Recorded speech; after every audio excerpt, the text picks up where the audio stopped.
Well, Merry Christmas, everybody. Merry Christmas. Welcome to the Music and Ministry Podcast. My name's Steve. This is my lovely wife, Sean. Hey, everybody. Hey, we are fully diving in to Christmas today because it's Christmas time. That's right. It's December. It's in the city. It's in the country. We got our house decorated on the inside. We got our Christmas tree. That's right. And some of our Christmas lights. We're playing our Christmas vinyl records and making it very cozy. Yeah, it's fun. And then for whatever reason, it got super cold this week. And so we actually had snow for like a full day. Not a lot of it stuck, but some of it did. And it was like, whoa, we are full on. Yeah, wow, snow in Tennessee. It only happens a few days out of the year. And normally school would be completely canceled. But since school is being remote right now, I think a lot of children were upset that they didn't get a snow day. Because around here, if even the threat of snow, then everybody cancels school and they're off. But it's not happening right now. So welcome 2020 winter. It's kind of wild. That's right. But hey, it's going to be good. So we have a great show today. We actually have some guests. We interviewed Paul and Hannah McClure for another podcast that we do that we highly recommend, which is WL Song Stories that we do for Worship Leader Magazine. And we've been interviewing all of these different songwriters and artists and talking about how did the songs get written. Many of the songs are songs that people are doing across the nation. And it's just fun to connect your heart. Yeah. And a lot of the stories are just like God stories of how people getting healed, people overcoming, just God working in miraculous things and great testimony. So again, WL Song Stories podcast, go check it out. So for today, we took some of that extra content that was in that conversation and share that with you because I think it will be helpful. But first off, we're going to have our fun segment, which is What's New? So Sean, what's new? Well, we spent basically this whole last week making a Christmas spectacular program. Pretty much from the last podcast till this podcast, we've done nothing right. Oh, we had Thanksgiving Day. Did we take that off, or was that the big planning day? No, we didn't do anything really. We were kind of planning. We ate food is what we did. Yeah, Thanksgiving was amazing. It's a good meal. But every other day we've been working on diligently on things. So we have this idea of hey, instead of on Giving Tuesday, instead of asking everybody for money, why don't we make something and give it away? And we love Christmas music. And so Sean got the idea, hey, let's make a Christmas something. Little program is what we did. And then I remember as a kid always gathering around the TV and watching all of these Christmas specials. You know, whoever was the famous artist at the time would make a special and they'd have guests. And it was always a little cheesy. And I was like, we got to do it. So we went full on cheesy. Full on Christmas spectacular with all the music and all the bells and whistles, and it's very fun. So we got the whole crew together. We got the boys and we interviewed them and us and asked, favorite Christmas movie and favorite Christmas memory. And then we had some special performances as well. We even got Maggie Moe, as promised. Last podcast, we said everybody and their dog's putting out a Christmas album. And we thought, you know what, we got her to sing a little bit. So we got her to sing. We made a fake commercial for a fake album. It's very fun. You definitely need to go check it out. Yes. It's called Santa Paws. Yeah. You're not going to find it anywhere except in the Christmas Spectacular. That's where it is. That's where it resides. So you can check that out on YouTube or, it's on our website, musicandministry.co. It's also on Instagram, Music and Ministry Instagram. IGTV. Yep. And Facebook. It's on our Facebook page. So it is all over the internet. You can find it if you want to see it. Steve and Sean's Christmas Spectacular. It's about 20-25 minutes. I played the cello. Sean ended up doing a piano thing. Piano solo. We sang around our piano with our boys, a Christmas carol, and just had a lot of fun. So that's been great. Sean, what else is new in the world of worship leading?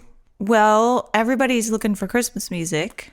Because here it is. And there's some new Christmas music out. Paul and Hannah McClure's new album. Who we're going to interview today and share some of you that conversation. Their new album is fantastic. It is the quintessential Sunday morning praise and worship / Christmas songs that you've all been looking for. And I listened to them. I was just like, where have these been? And I think that many of you would benefit from those songs. So go check them out. It's an album of pretty much originals, but they're just spot on for so many churches.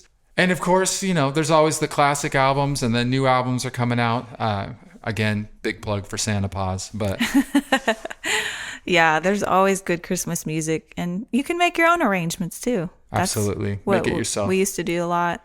This Sunday we had a limited worship team at our church, and they just sang some songs on an acoustic guitar, and it was really anointed. I enjoyed it. It was good, yeah. It was a nice change from like a full production or trying to feel like you're putting all these extra instruments. So it really felt like a family time. So yeah, and a lot of churches are doing online things for Christmas.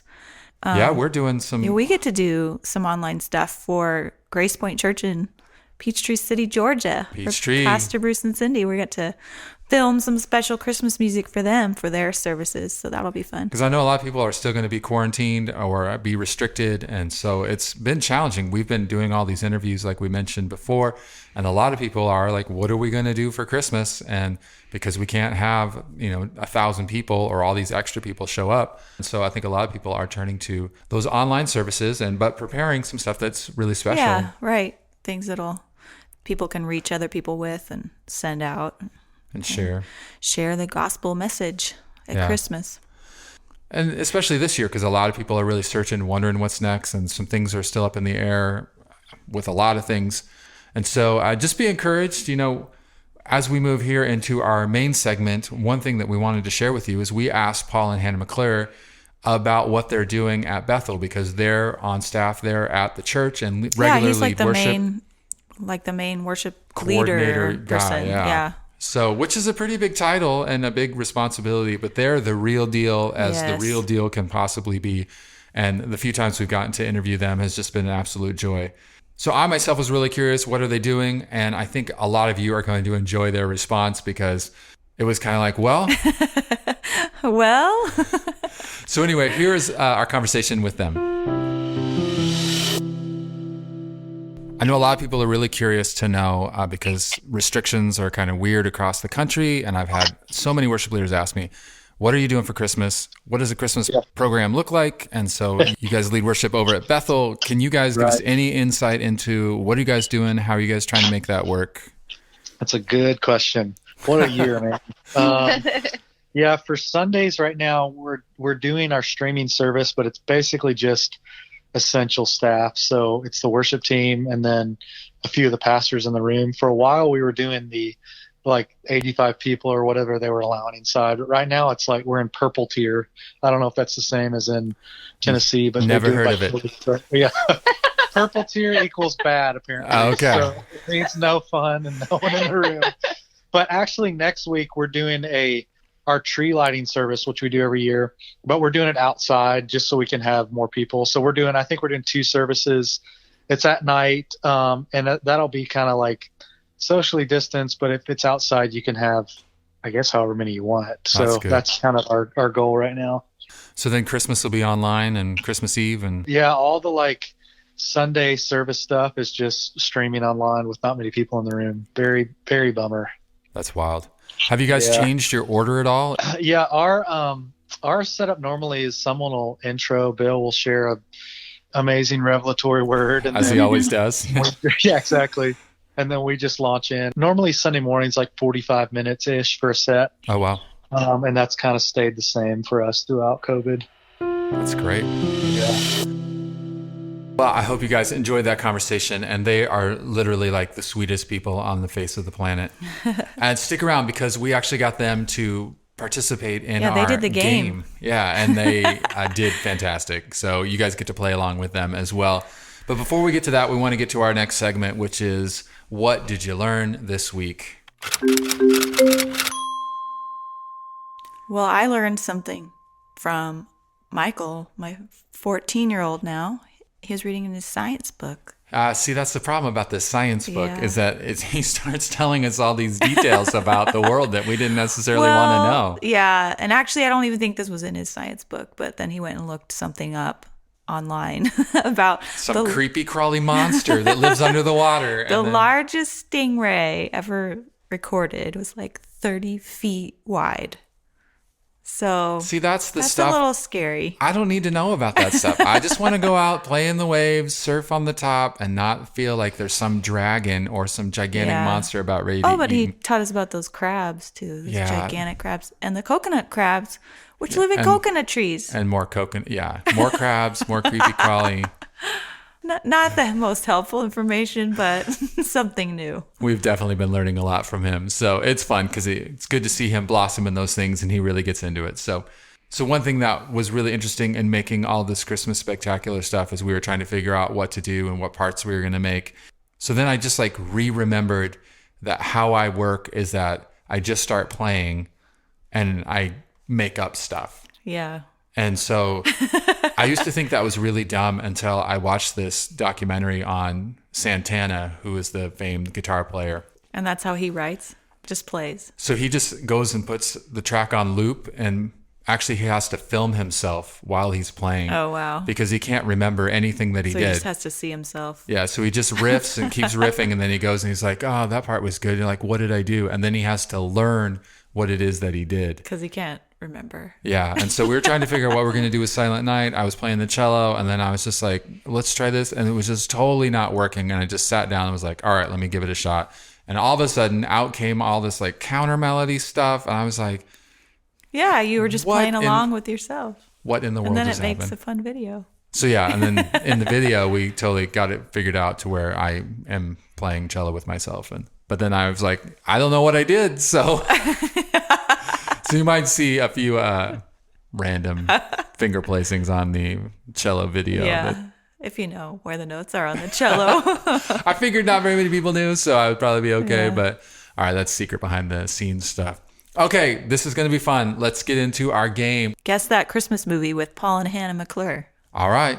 Well, you guys ready to play a little Christmas trivia? Oh, can't wait. Man, I'm going to be so bad at this. I have a terrible memory. This is how it plays. So it's kind of Paul versus Hannah. And what I'm going to do is I'm going to read you quotes from a movie. They're going to be increasingly easy. So now you guys are going to have to be the honor system here and like just say when you figured it out. And then we'll tally the points. All right. So we're playing the honor system here. All right. And I'm going to try to deliver these without any kind of accent or giving away by impersonating the characters. We just yell out the movie title, or we wait? Hold it to yourself, but like know when you got it. So that way you can, because if you get it earlier, you get 3 points. If you get it on the second one, you get 2. And then if you get the last one, 1 point. So most of them you should be able to get. All right. So here's the first quote. Vermont should be wonderful this time of year. All that snow. Oh, I know. Do you? Wow, she says she's bad. She wants to bet for money now. Here we go. That's what's going to happen. I'm terrible at this. All right. Sisters, never were there such devoted sisters. No, that one. What the heck is happening? It's because they're from my favorite movie. Oh. It's the same movie. It's the same movie. All right. And this one, I'm dreaming of a... I like it. All right. What is it? White Christmas. Hannah loves White Christmas. I always roll my eyes. Oh my gosh. I love that movie. It is one of the best. We watch it every year at our house, so I know every line. So awesome. Congratulations. All right, so Miss Hannah, you get 3 points. Paul gets 1 point. You get 1. You got a freebie there. All right, so next movie, totally different movie, same format here. All right. You did it. Congratulations. World's best cup of coffee. We're in it. Yeah, I got it. Yeah, we got it. You got it already? All right. Well, this is for everybody else who's playing along then. All right. Okay. Wait a minute. You're not Santa. You sit on the throne of lies. And then the last one. We elves like to stick to the 4 main food groups. Candy, candy canes, candy corn, and syrup. All right. What is it? Classic. Elf. Elf. All right. You both got 3 points? So I got 4 points. Hannah has 6 points. All right. Yeah. She's in the lead. Winning. All right. So here we go. Next movie. We've got 2 more movies. One man's toxic sludge is another man's potpourri. Got it. Oh, man. I should have gone so much harder. I was like, Love it. all right. Next one. His heart was 2 sizes too small. And then the last one. Too easy. You're a mean one, Mr. Grinch. Love the Grinch. We love that one. Classic. All right. Last one. This one's a little harder. I hope it's a little harder. We're going to find out here real soon. You guys are apparently pros at this. Bless this highly nutritious microwave macaroni and cheese dinner and the people who sold it on sale. Amen. Got it. Dang it. I was trying to beat Hannah. I don't think I'm going to get it. It's not going to happen now. It's over. You guys I thought for sure that was going to be 2. All right. Here we go. The next one was Fuller. Go easy on the Pepsi. So good. What's the last one? Oh, keep the change, you filthy animal. It's all from, tell us what it is. Home Alone. All right. It's a classic movie. You guys are amazing at this. Thanks for playing. Oh, thanks for letting us play. I want more games on these interviews. This is awesome. This will be good. Well, the next one will be next level. I'm going to be like obscure, very obscure I'm just glad references. that I won. I'm glad I won it. Congratulations, Hannah. White Christmas got me again. Well, that was awesome. I hope you guys got it. I don't know what your score was at home, but I thought it was going to be a lot harder, that they wouldn't get any of those, but they totally nailed it, like straight out of the gate. So. Yeah, they were on top of it. All right. Well, thank you guys so much for joining us this week. Have a Merry Christmas season. Just believing that God's going to move in your services, however that's happening, and look forward to seeing you. Merry Christmas, everybody. We'll talk to you soon.